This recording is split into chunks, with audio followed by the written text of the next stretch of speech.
Rejection कोणालाही handle करणं कठीणच आहे, कारण का आपल्याला आपल्याबद्दल छान वाटत असतं आणि समोरच्या व्यक्तीला आपल्याबद्दल छान वाटत नसतं.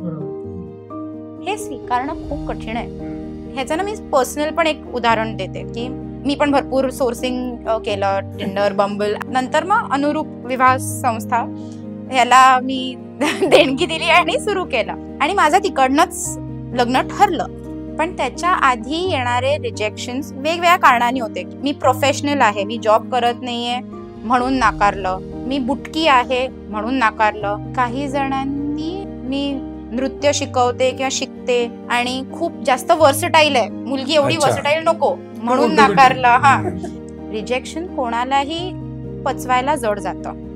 ते रिजेक्शन का आलं आणि ते मला ऍप्लिकेबल आहे का, त्यात माझा किती कॉन्ट्रीब्युटरी फॅक्टर होता आणि समजा जे रिजेक्शन आलंय ते खरंच नात्यामध्ये किती इम्पॉर्टंट आहे. माझ्या डान्स करण्याचा आणि माझ्या रिलेशनशिपचा खरंच काय संबंध आहे, काही नाहीये. सो हे डिस्टन्सिंग आहे ना, की आपल्याला खरंच ते ऍप्लिकेबल आहे का, हा प्रश्न कायम विचारावा. तर मग रिजेक्शन थोडं बऱ्यापैकी आपण पचवू शकतो, स्वीकारू शकतो. संपूर्ण एपिसोड पाहायचा असेल तर अवश्य YouTubeवर जा.